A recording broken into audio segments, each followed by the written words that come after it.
tonight's meeting is about safety. And I'm sorry, I didn't introduce myself. I'm Rebecca Rinaldo. I manage the neighborhood services team for Mayor Ed Gainey. Thank you all so much for being here. We're really excited about this engagement. So we want to just share with you all kind of the objectives that we've been talking about to help guide our discussion tonight and why we're here, what we hope to have achieved when we leave here this evening. The first one is really just gaining a common shared understanding of the data that drove us to organize this meeting tonight and organized us to act. So we hope you all leave kind of with a shared understanding of what the data is around some of the safety challenges we have in this community. Another one, and I'm so excited about this one, is just that we all come together. This is one of the most unique sections of the city in terms of being such a shared space where so many different kinds of people are coming together every day from all over the world. And we don't have that outside of maybe Oakland and downtown. This is one of our only spaces where we have business owners, commuters, residents, merchants who have been here over 100 years, visitors from all over the world every day. So we hope you kind of move around, meet some new friends, and enjoy the common ground we all have that's driving us to be here tonight. And then lastly, we as the city team, we want to leave here tonight understanding how you all are feeling about what's going on in the Strip District and how we can try to make it safer for everyone, for all of you who love it. So those are the three objectives. And okay, so the format. So this might be a little different for some of you who've been to more traditional town hall style meetings.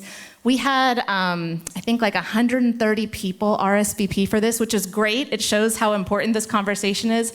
But because of that, we thought, how can we design the room to really reflect the diversity of the different types of people who are all coming together, who all come to the Strip, and how can we make sure there's a way for everyone to have a voice in the conversation tonight? Because we can't get 200 people to come up to the mic one by one in an hour. So please enjoy and take advantage of the small group discussions that we're gonna break out into after the presentation.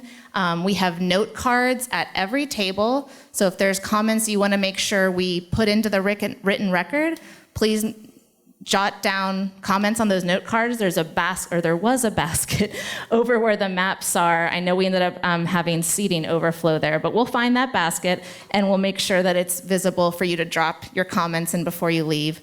There are also big maps over there of the project footprint area.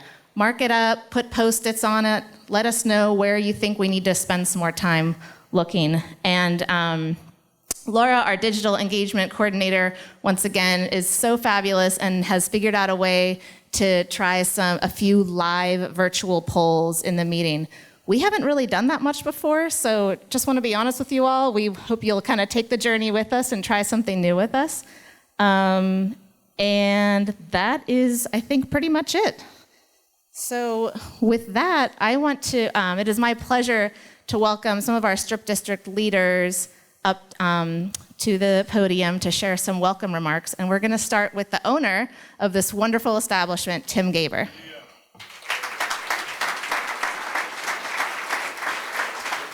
Thank you, Rebecca. And it is a pleasure to be hosting this event for all of you this evening. We call this space the cellar at the original Pittsburgh winery. There's a lot of cellars in the Strip District, and there are a lot of wineries, and so we've done our very best to rebrand ourselves and try to create a little separation. There's also, as we all know, another music venue winery that does exactly the same thing with a very, very similar name to us. So that has created a lot of confusion for everybody, and it's disappointing when we see people show up here that we're supposed to go there and vice versa. So we're doing our best. So we are the cellar at the original Pittsburgh winery, and we are your locally owned and operated winery music venue.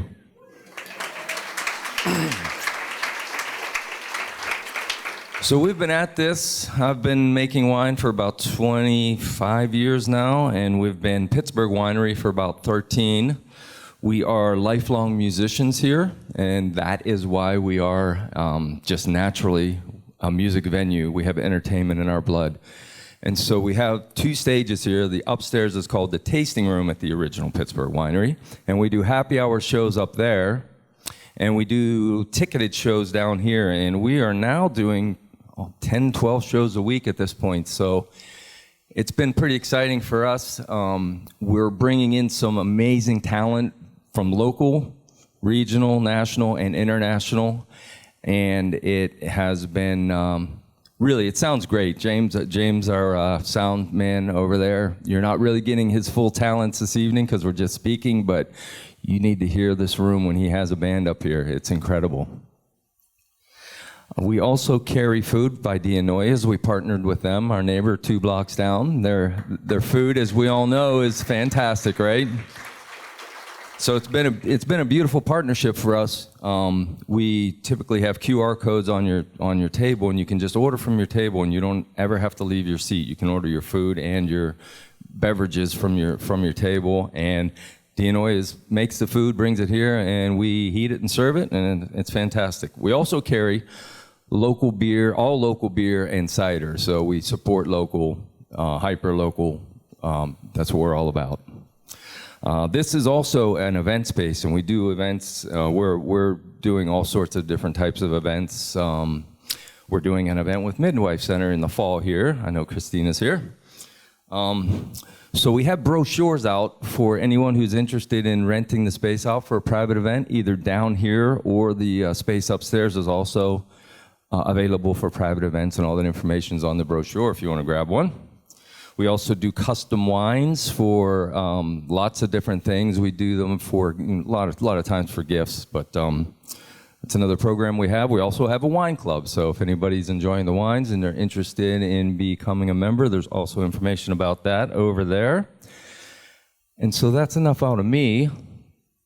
It is an honor and pleasure to be here. I've served on the board of Strip District Neighbors now for about 6 or 7 years. And I believe Pamela Austin's going to be coming up next. Oh, okay, sorry. So thank you all very much. Again, Tim Gaber, I appreciate you being here.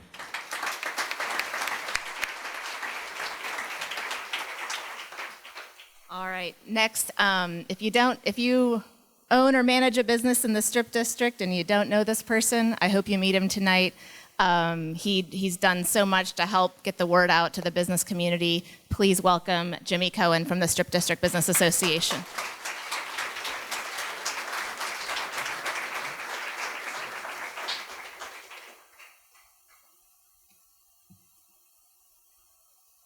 feel like I'm on TV here. So, this is a really important meeting, and I knew that. I was just testing you. This is a really important meeting here. The changes in the Strip have been immense in the past 10 years. If you get into the numbers, on Smallman Street, they spent over $1 billion, which when I came here 27 years ago, I mean, it was that was never even thought of. So, I'd like to thank the mayor, Mayor Gainey, for coming here. Also, Councilman Wilson and Rebecca, and thank you, Rebecca, for all the work you put into the Strip and how much you care about it. We really appreciate that. And Mike, and Mayor, you have a good one there. I think you should give her a raise. And Mike, the engineer, city engineer, Angie and Paige, Paige. So I'd like to get into a couple different subjects before we sit down and everyone gets a chance to talk. So the Strip District, you know, we employ a ton of people. It's, you know, and it's to service all the millions of people that come to the Strip. A lot of people don't realize that the Strip District gets 7 million visitors a year. And a lot of these businesses that are on Penn Avenue built that. And, you know, a lot of them are here for 100 years. You know, a lot of 4th-generation businesses. And, you know, this project can definitely impact Penn Avenue strongly. So a lot of the data that we had got we gathered from the neighbors and from the city, we've been going over it for a few days now, and just to try and come up with an idea of what, you know, how we feel about the project. So a lot of the businesses are a little on the skeptical side just because of the economical impact of the project. So we understand that safety is the main issue here. But, you know, in a lot of the data that we're reading, we feel it's vague. And just the amount of accidents we feel that accidents are very, very important. But, you know, on Penn Avenue, we have 1,600,000 cars go down Penn Avenue a year. So in the data, we have 6 accidents where people go to the hospital. And through DOMI is kind of comparing the Strip District to Forbes Avenue. So in the past week or so, I've gone out to Forbes Avenue just to kind of compare the Strip to Forbes Avenue. So what I found is that we are primitive in our lighting system. Well, it was your grandfather that put them in.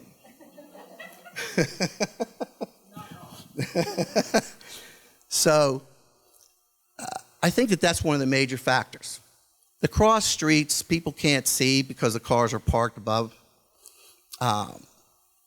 And in the 6 accidents that had occurred, in the data, we don't really know when or why the accidents occurred. So meaning that we could make this out to be a big deal, or it could be less numbers, say if it's driver error or alcohol related, or just, you know, somebody walking into the street. I was just talking to one of the business owners, and he had on video somebody walking through the middle of the street, and a guy went through a red light, and the guy hit him. So, you know, that counts as an accident, and, you know, the guy went to the hospital. So, you know, we feel that the amount of change, even it being just paint and being that it's not as expensive to do this project, could economically, you know, strangle the Strip out. You know, we also are worried about the Liberty Avenue project. So I don't know whether most of you know, but on Liberty Avenue, it's going to change. Liberty Avenue is horrible, very dangerous, and we all agree upon that. So it's going to go to 1 lane in and 1 lane out. So when it does that, they're also going to have a cross lane going towards Penn. So the problem we run into with that is we still are primitive. And if we're only going to have 1 lane, right now we have 4,500 cars that go down Penn Avenue every day. So there's 13,000 cars that go on Liberty. So if you take one lane away from Liberty, and they're making a left onto Penn, we could add another 30% cars. So then we got 10,000 cars making a left on Penn or going straight to Smallman. So that's very concerning because, I mean, we already have enough accidents. But, I mean, the amount of cars, I mean, you're going to have more accidents. We want to slow down traffic, but we don't want to lose business, and so we have to try and figure out a way to do that without change. If we change to one lane, we're going to have deliveries. We're going to have emergency vehicles. We're going to have, I mean, anybody that's an older person here, I mean, you know how long it takes an older person to park a car? It's not, it doesn't take a minute, so, we're going to be backed up. We're going to be back up to the zoo, and we right now, the Strip District is growing so fast. Is there? I feel like I'm at the Oscars. All right, I'll cut this short. We feel that we would love for Domi, the city, like Pittsburgh, to just listen and listen to us. And we've had this street for 100 years, and it's always worked. Now it's growing considerably. 2,000 new residents, 15 new businesses a year, and each one of those businesses has a truck. So that's not counting the street itself, from 22nd to 31st. Plus, we do have, this is going to be the last thing I say. In the data, it shows that there has not been one bike accident reported on Penn Avenue. Now, that doesn't mean that there wasn't bike accidents, but we care about all of our customers. Anybody that comes into the Strip District has money, and we want it. So, we just want to make sure that Penn Avenue can flow, because if there's any construction, if there's anything to stop traffic, that's a customer that doesn't get to us. And that's, and after a while, they're going to just not come. Right now, we've built it up to where there's 7 million people that come to the Strip District. And that's one of the, it's one of the best streets on the East Coast, not just in Pittsburgh. So that's it. And thank you everyone. And you know what? And I can't believe this turnout. I mean, it's amazing. And you know what? Each one of you guys care. And I appreciate everybody. Thanks.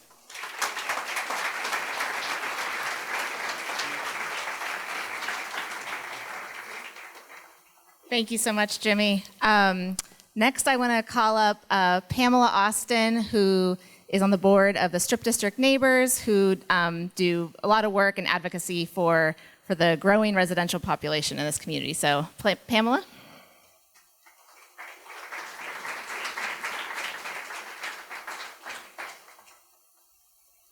Actually, not just the residents, businesses as well.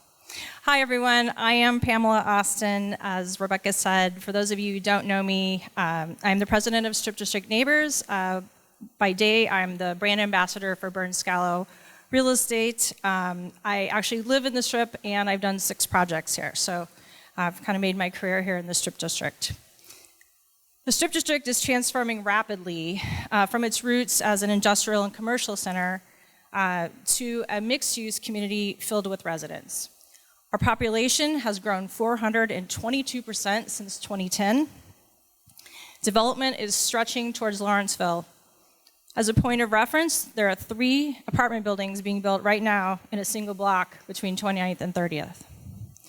Our community has a historically established commercial core and has added 44 new businesses in the past 4 years, with at least 9 more in the pipeline currently. Our vibrant food, retail, and entertainment scene has attracted more visitors than ever before. If you just go on the sidewalk, you see all the footfall. It's amazing. We hope that as we grow, the future development activates the streets further and enhances the walkability to those areas as well. The Strip District is a flat neighborhood, a rarity in Pittsburgh, so it makes it nice to cycle here. We really want recreational and commuting cyclists to be able to travel safely through and around the Strip District.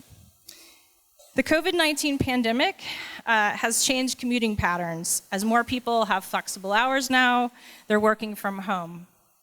The Brookings Institute notes, clearly the days of expanding roads to funnel workers and in and out of job hubs should be over.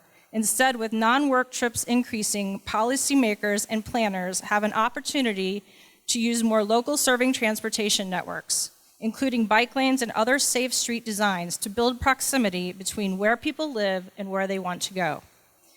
Our road network should adapt as our community evolves to meet the changing needs. Our streets are a shared public resource, a testament to the contributions of each of you tax-paying citizens. I encourage each of you to approach tonight's discussion with an open mind, considering not just your needs, but those of your neighbors. Together, we can shape a safer, more inclusive neighborhood. Thank you very much for your interest in our neighborhood.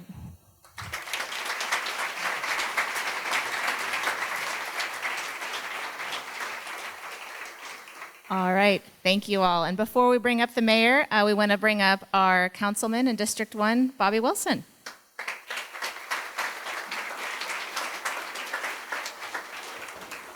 Hello, everyone. Thanks, Rebecca. I want to thank Tim for the space. Such a beautiful place, and looking forward to seeing a show here someday. I want to thank Jimmy for his comments, and also Pam for your comments as well. I can't see anyone because there's these lights that are blaring in my eyes. Good thing I've done this before. But I had a chance to see all of you when I walked in, and it's just such a great turnout. So I really want to thank the mayor's team, Rebecca and Domi, and everyone on your team, and Domi and Mayor Gainey for putting this together so that we can have this discussion, have this moment where we're all looking at the safety of Penn Avenue. I want to thank my office for continually working with everyone to make sure that we have presence in this area, and happy to be a part of all these discussions that make the Strip District grow. I have to say that I know I'm on a short time here because we want to get to the topic here, but my my area of representation was different a few years ago, and I recently, about a year and a half ago, about a year and a half ago, I started representing this area along with downtown, and I was excited about it because I know Strip District's always been close to my heart. I grew up on Spring Hill, still there, and I grew up. My dad loaded docks for roadway, and so he would have breakfast at DeLuca's, and then when I grew up, he took me to DeLuca's all the time. So I was always down the Strip, brought a lot of friends here, and then all three of our children were born at the midwife. So definitely excited about representing the Strip District and everything they can offer. I've been through many discussions in terms of improving safety on streets. What I can say about that is that usually the neighborhoods always want to support that. Residents are always interested in traffic calming and measures that really make the streets safe for everyone. And with the Strip District, we have a unique opportunity here because it's such a rich history with the businesses and industries that have really, set their mark for decades and hundreds of years, as we've heard. And now the Strip District, has all these new neighbors and all this new investment and all this new in light of everyone who is cycling, everywhere throughout the city of Pittsburgh. And with Domi and all the work that they do, I mean, it's incredible that we can all come together like this and have these type of discussions. So, looking forward to the presentation and all the data and everything that we can go through to make sure that Penn Avenue is safe. But once again, I just want to commend the mayor on bringing everyone together tonight. Thank you.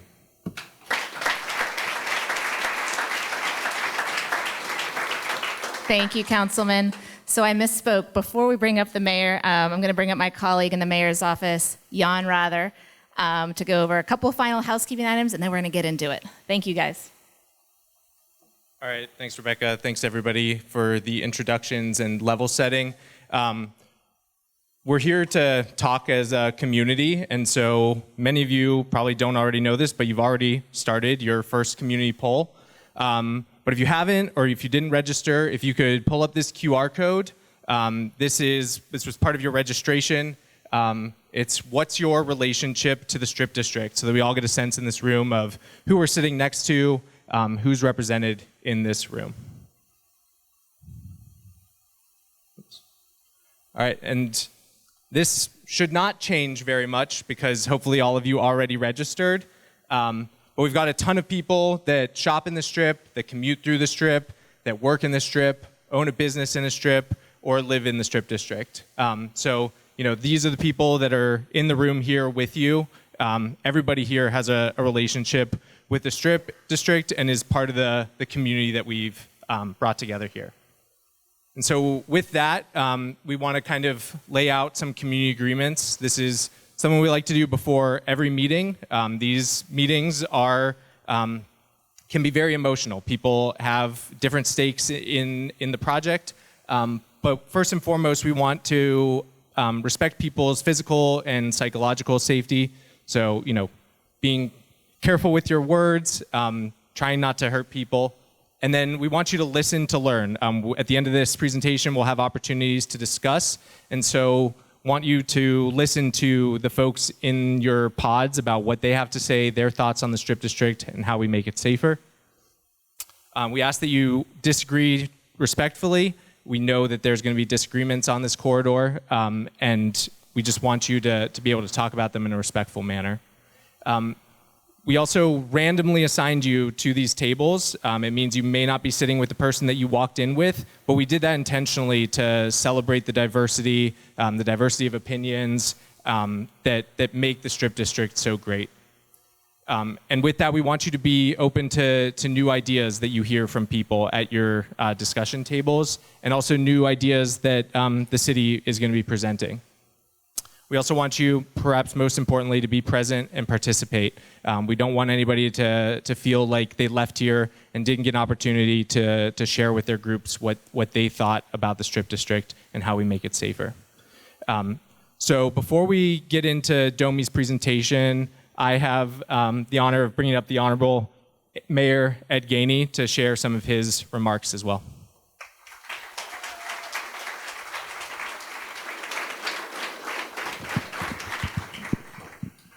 Good evening, everybody. Good evening. Good evening, everybody. Good evening. There we go. There we go.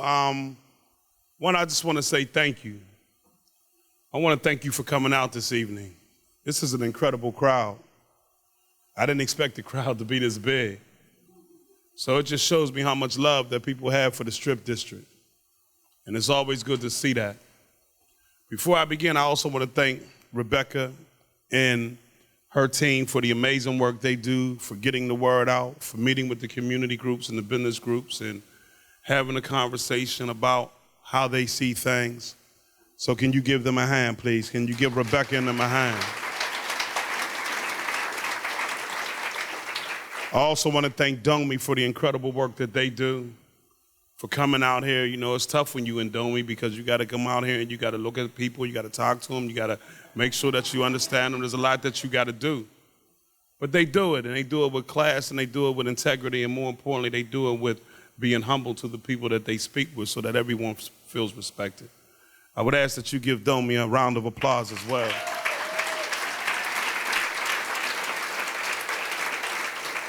I want to thank Tim, for having us today. I appreciate this. Is a beautiful, beautiful venue. It's not my first time here. The food is delicious. The drinks is incredible. So I just want to thank him for all he does to provide quality entertainment in the Strip District. Jimmy, thank you for your words. Pamela, thank you for your words. Bobby, excuse me, Councilman Wilson, thank you for your words. I appreciate it. Tonight, after we hear this, we're really here to go around the tables and listen to you. I want to hear from you, and I've got my top executives here as well. I have my Chief of Staff, Jake Wheatley, here. I have my Chief Operating Officer, Lisa Frank, here. I have a lot of my top executives here because it's important to me that we hear from you. I believe that most of the solutions are in the community. Now, let me be clear about this. If there was about just coming in here what the answer should be, then we shouldn't be here tonight, because that means that nobody respects somebody else's opinion. It's not about having an answer. It's about coming up with solutions on how we move forward. Vision Zero is real. I don't want no accidents in our city. And I know that may sound like something that we can't achieve, but if we don't believe that we can get there, then we'll never get there. It always has to be something that we need to do in order to ensure that we're shooting for the highest North Star that we can shoot for. I want to save lives in this city, and that's been my domain since I came in as being mayor. Secondly is, I know that this is a high volume topic. And I'm asking everybody to check your emotions at the door and focus on your passion. Because if we can check our emotions at the door, we can have a dialogue that not only talks about the topic, but our passion gives us the ability to learn one another and respect one another. Because at the end of the day, we all have to share the space we call the Strip. I love the Strip. I love it. I've been loving it forever. I shop down here when it's time to go grocery shopping. So I love the Strip. I love what the Strip offers. It's got to be the #1 neighborhood when it comes to tourism in this city. I know the power of the Strip. And I know just how much emotion is in this room. And I respect everybody's emotion. But I love your passion even more.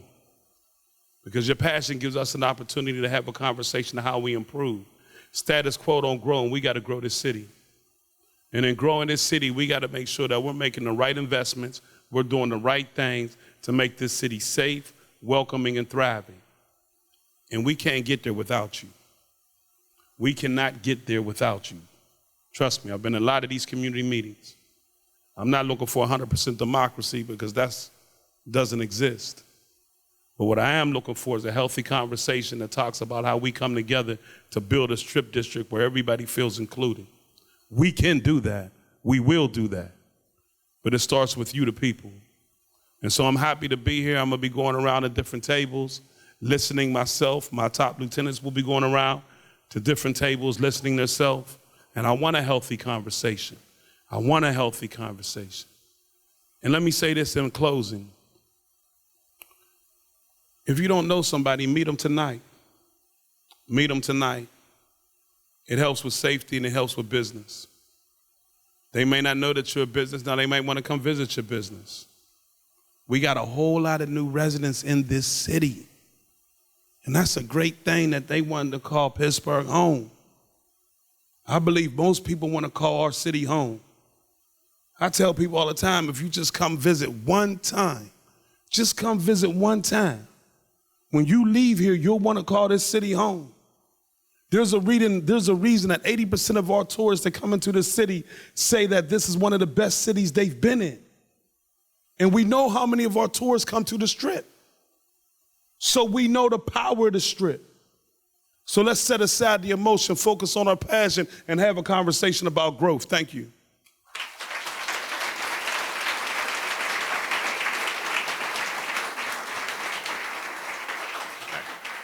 Thank you, Mayor. So we're now going to shift the agenda to the presentation by our wonderful folks from DOMI. We've got a number of people here from DOMI. If you all could just wave your hands. I think most of them are sitting out around here.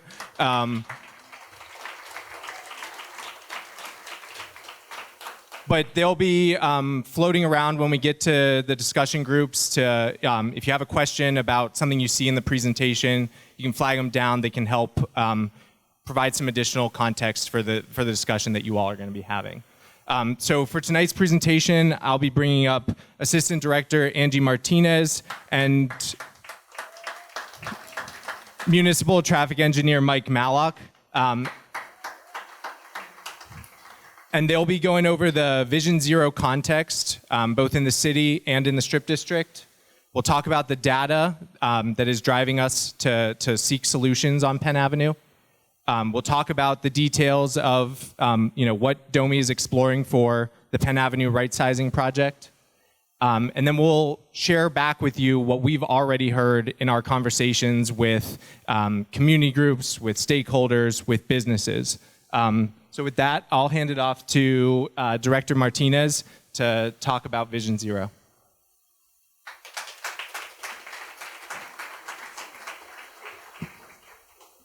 Good evening, everyone. Again, my name is Angie Martinez, and on behalf of the city's Department of Mobility and Infrastructure, I want to thank you so much for having us here tonight. The Strip District is a very special place. That's been evident through all of the speakers that came before me today, and I have to say I'm quite humbled to be the person from DOMI who's getting the opportunity to speak about this project first, because I think it's one of the most important projects that we'll do as a department in the near term. When we talk about what the work of DOMI is, it is really centered around two things, and that is safety and access. And so the commitment to Vision Zero, which is the goal to end serious injuries and roadway fatalities on our streets, has been baked into the mission of DOMI since we were formed as a department in 2017. Ooh, excuse me. This photo is from a program that we run out of our Safe Routes to School program. Our Safe Routes to School program, I believe, is one of the most important programs that we run out of DOMI. We hold an event twice a year. It's called Walk and Roll to School Day. Our spring event is actually next Wednesday. And what it is meant to be is a celebration and a promotion of the idea that children who are our city's most vulnerable roadway users should have the right and the ability to travel in our city safely, securely, and independently. And if I were to sum up DOMI's mission into one statement or to one photo, it would be that this is the end state. That is not a special event that happens twice a year, but it is in fact the standard. When we talk about Vision Zero, that tangible goal of ending serious injuries and getting to zero fatalities, people understand that. I think what sometimes gets lost in some of the messaging and we don't talk about enough is the things that we can gain through pursuing safer street strategies. And so Vision Zero doesn't have to be just about ending serious injuries and fatalities. It can be about our streets becoming more livable, more vibrant. Safe streets are great streets, and great streets are good for everyone. This slide has some of the foundational planning documents that DOMI has worked on in this space. In 2020, we released our pedestrian safety action plan, and both Liberty Avenue and Penn Avenue in the Strip were both on this plan and identified as areas of high need. Why were they identified as high need? Because they have a high frequency of crashes, a large number of people walking, and inadequate infrastructure. We have outdated signal equipment, we have missing sidewalks, ADA ramps. All of these things create hazardous conditions for a pedestrian environment.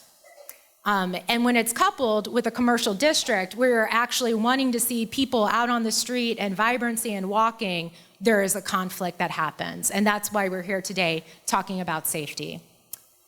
In 2020, the department also released our Bike Plus plan. The Bike Plus plan is the city's vision for how we will complete a comprehensive bike network in the city of Pittsburgh.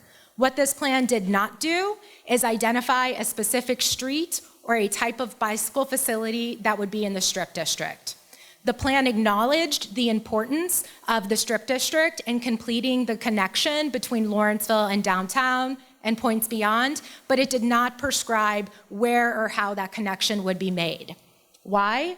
Because DOMI knew, even at that time, that that was going to be a difficult question to answer. So around the same time, we kicked off our Strip District Mobility Plan. This plan began in 2019, which I'm very thankful for because it meant that we were able to do some engagement before COVID shut everything down. We'll have links to all of these plans so you can go into depth with them if you'd like after the presentation, I believe at the registration table. But I do want to share some of the highlights of the Strip District Network Plan because it's so pertinent to the conversation tonight. So this plan was intended to study the full transportation network in the Strip. So we looked at Liberty, Smallman, Penn, and Railroad. What we found is that under existing conditions, there's not an issue of congestion or vehicle delay. Where we did find pinch points or bottlenecks are at the periphery of the district. So at 16th Street, where the bridge is coming in, and 31st Street, those are areas where we have congestion. That's happening because we have bridges running into local street networks. Those pinch points and congestion points exist sort of regardless or absent of any changes that we're making to the network within the district proper. We also did a travel demand model, which I'm a transportation planner, so this is my language, which is where we look at future growth and development and we forecast out trips into the future to say how many more people does this network need to support for biking, for walking, for transit, and yes, for driving as well.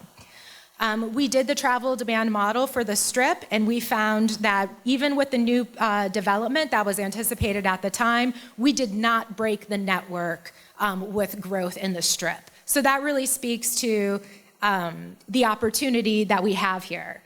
We have streets that are not at capacity from a vehicle perspective.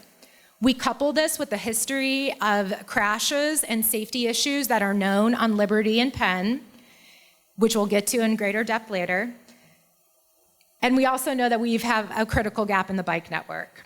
So we have an opportunity here to make the Strip safer and more functional and potentially find a better allocation of all of this roadway space that we have so that we're focused on moving people and not just cars.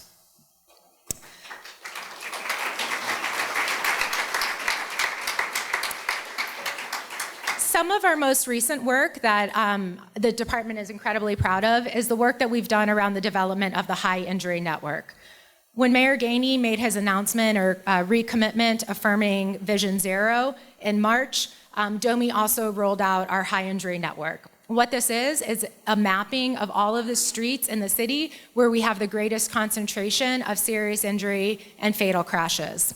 What we learned through this analysis is that 122 miles of streets are responsible for 83% of serious injuries and for 76% of fatalities. This gives DOMI very clear direction as to where we need to be investing if safety is a priority. And yes, Penn Avenue is on the high injury network.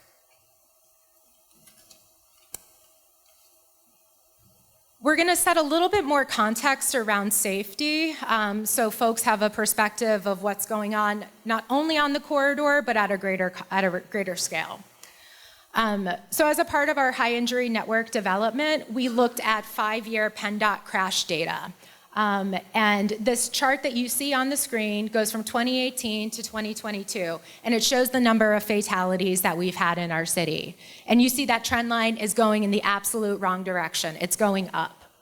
In 2023, we had 21 fatalities. 7 of those involved a pedestrian.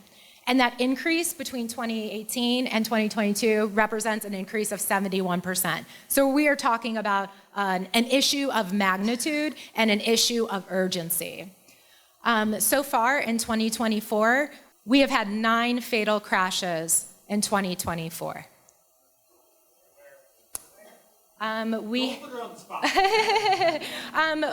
can get into that. We had one on Stanwix.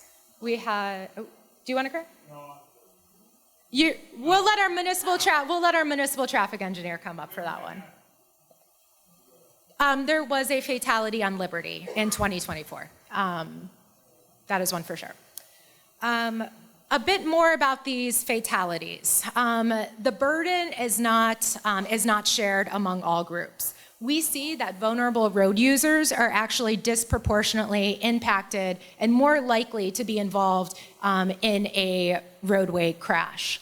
Vulnerable road users is actually a definition that comes from the Pennsylvania Department of Transportation, and what it means is somebody who's walking, biking, or using a mobility-assisted device, i.e. somebody outside of a car.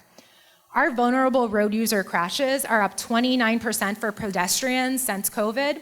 They're up 39% across the board, and they are up 110% for bicycles. We know that speed kills, and that the faster a vehicle is moving, when it comes into contact with a vulnerable road user, the more likely it is that that incident is going to end in a fatality. There's a small infographic on this slide, and all it shows is that at 20 miles per hour, as a pedestrian, if you're struck by a car, you have an 8% chance of dying. If you're hit by a car going up to 40 miles per hour, that increases up to 46%. So the issue impacting our vulnerable road users is real, and the issue and the impact of safety and how these can turn from just crashes to injury crashes or worse, fatal crashes is really important to understand. This is the last slide we have before I turn it over to our municipal traffic engineer, and I'm going to invite him up to help me with some of the discussion around data. This slide is trying to do a lot, so we're going to spend a little bit of time on it. I'm going to start first by just explaining what is on this map. So what we have here is a heat map showing the location of crashes that have happened on Penn Avenue and on Smallman Street, for example, over the past 5 years. Penn Avenue from 22nd Street to 31st Street, which is the boundary drawn around that portion of the corridor on this slide, is the focus of the work that we'll be talking about today. This is the area where we've seen the greatest propensity of crashes and their injury and impact. So that's the slide.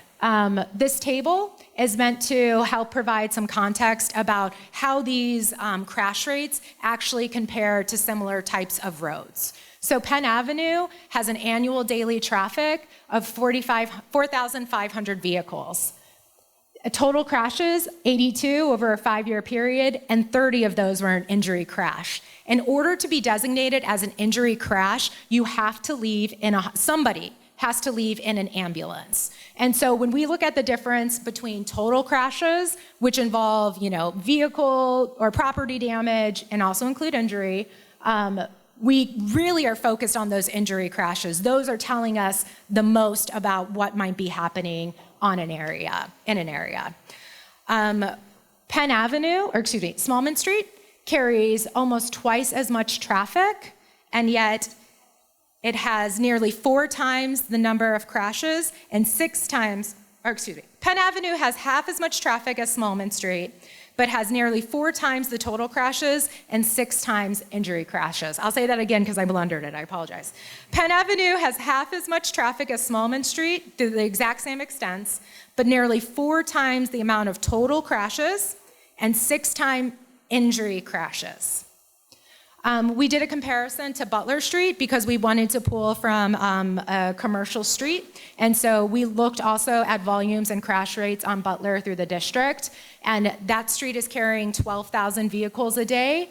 And it is resulting in 25 injury crashes in the same 5-year period. So the scale of the safety issue on Penn Avenue is real. It's not inflated when we look at it in terms of who's getting hit or who's getting harmed, comparing it to other roads. This is an issue of need. What's contributing to Penn Avenue being so unsafe? Part of this is due to the speeds of the street. So because we have a transportation network that is not overly congested, that can be a great thing for people driving around. It means you could get places sooner. But it also means that you might be encouraged to speed. And that's what we see on the portion of Penn Avenue where we're really focused. There are other contributing factors. Yeah. Yeah, come on in. Some of the other contributing factors to crashes that we know are happening are issues related to sight distance. So we have a very dense, tight street grid, and on Penn Avenue, when these little side streets come in, if somebody's blocking or parked too close to the intersection, there may not be visibility for folks trying to enter the intersection. That results in vehicle-to-vehicle conflicts and also vehicle-to-pedestrian conflicts, because that's where our pedestrians is at the intersection.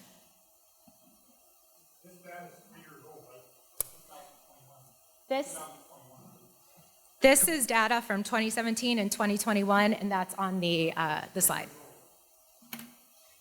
Could we get into that after the presentation, please? Yeah, I know you have questions. If we can finish the presentation, we will answer these questions. Thank you. And so I'm going to try and make my point. So I'm introducing the Penn Avenue Rightsizing project. I left this slide up here for mainly two reasons. One, to acknowledge where the hot spots are and why that informed the project selection in terms of this is a 9-block project from 31st to 22nd. It does not go below 22nd, 31st and 22nd. And the other thing I want to acknowledge is that choice was intentional in part because of where you see the highest density of severe injury crashes. They do not occur, for the most part, in the core of the Strip. I will note that the signal at 16th and Penn has been replaced within the past 2 months, and so that is one area we expect to see improvements.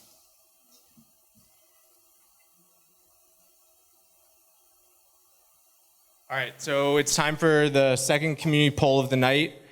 This one's a little bit funner, I think. It's a word cloud. So we want folks in the room to pull out their smartphones, scan this link. I know some folks over here might have trouble seeing it, so if you need to move over, scan it, and come back to your seats, please do.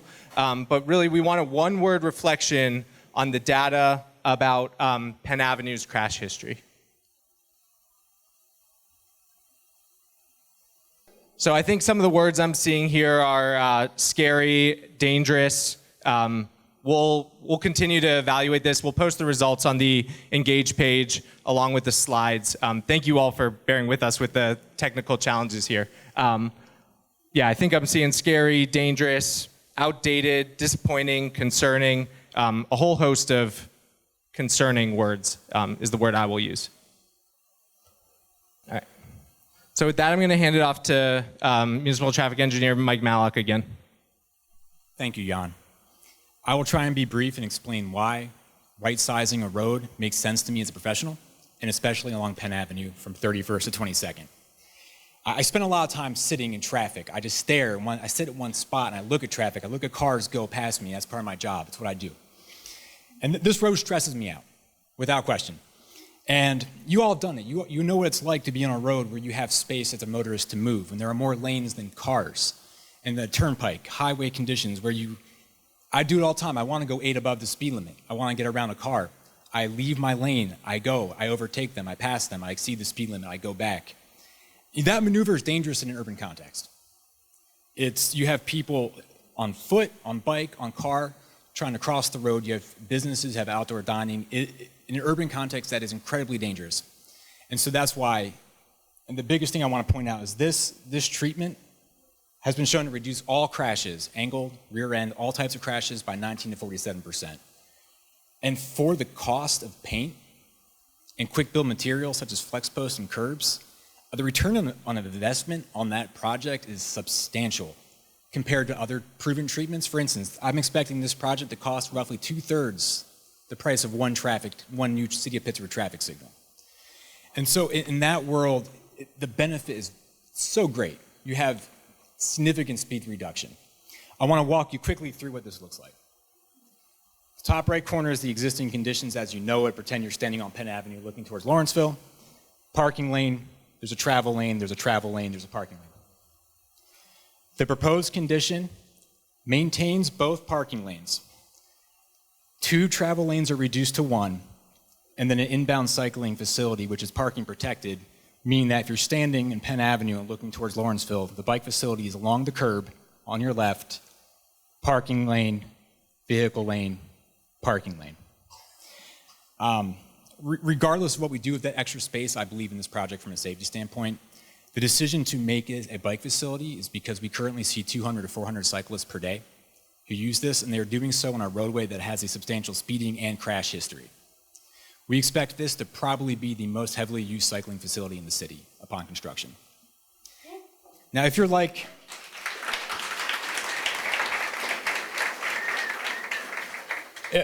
me, you want to see pictures. These are two examples of right-sizing projects we've done elsewhere. If I can figure out the laser pointer, I'm not going to try. Basically, in the top right corner, you can see there's a cycling facility along the curb. There are rubber curbs. A parking lane is notated by a white line, and then you have two travel lanes. This is Brighton Road in the north side. A similar example is Negley Run Boulevard. Oh, oops.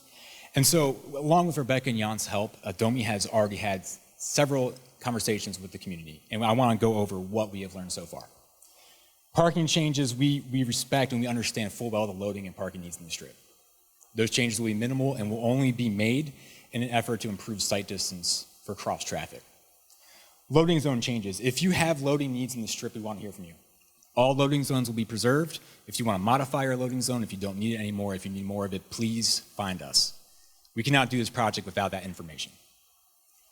Why no lane removal below 22nd Street? The crashes are not, we don't see the same crash data that we do. Future changes, there are two projects here. The one we're talking about is a paint project. In the next 3 years, there will be a traffic, Jimmy, where are you? I can't see you. The traffic signal, you insulted my traffic signals. We're replacing all the traffic signals on Penn, and that's going to include substantial sidewalk, concrete curb bump outs, traffic calming in the core of the Strip.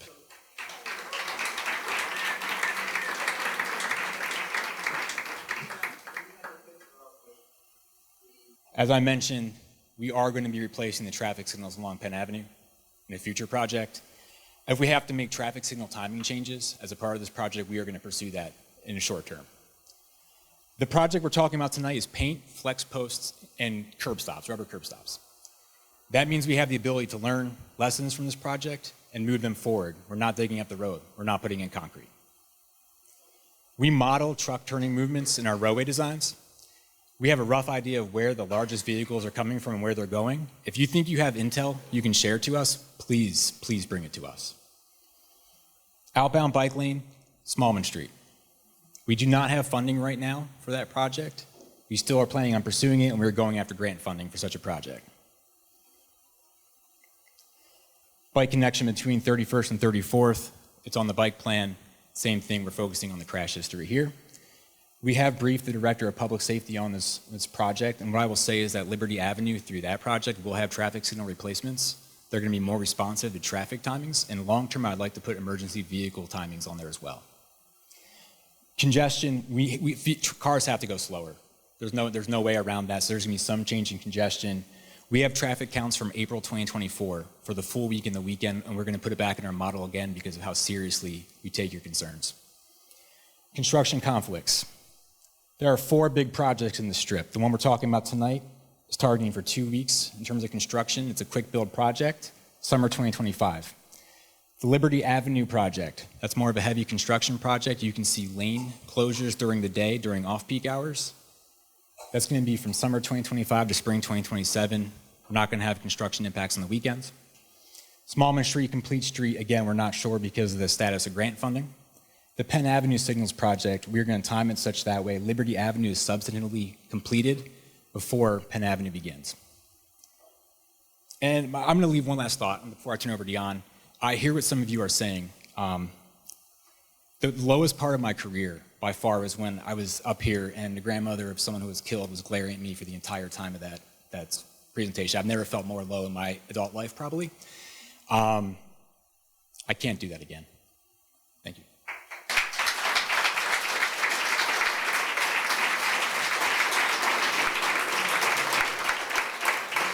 All right. Thank you, Mike. Thank you, Angie, for your presentations. I know they breezed through that again. We're trying to catch up a little bit on time, want folks to have an opportunity to discuss. All this material has been on the Engage page, and we will repost the slides again to the Engage page. Well, one thing that we still want to hear from you. We talked a little bit about what we've heard already, but what is the work that the city still has to do to engage with the folks in this room, the folks that aren't in this room? And so the next poll it asks exactly that. Where do we need to conduct more education and outreach? Do we need to do more engagement about loading and parking impacts in the corridor? Do we need to look at traffic volumes and traffic routing? Do we need to look at the bicycle network connectivity, pedestrian safety, traffic safety, or coordination with other Strip District projects? Or if there's something that you think we've totally missed, please use this other option to submit that. I'll give folks a couple more seconds here to scan this QR code, fill it out. Thing I want to remind folks with this, this is not, like we're not using this to say what percentage of people care about this. We just want to hear from you. We want to see what the opinions are of the room. This isn't used as a decision-making tool. We're using this as a discussion tool. All right, so I'm going to move to the next slide to hopefully populate some of the results. So we've got a lot of comments about bicycle network connectivity, pedestrian safety, traffic safety, number of folks with other. We'll look forward to seeing what those comments are when we go back and review. So we'll be continuing our one-on-one engagement process with folks. Mike already mentioned it, but if you have a loading need, we want to hear from you. If you're a stakeholder that has something you know about the corridor that you want to share with us, we want to hear from you. We'll continue to compile feedback, and we'll be reconvening again before construction.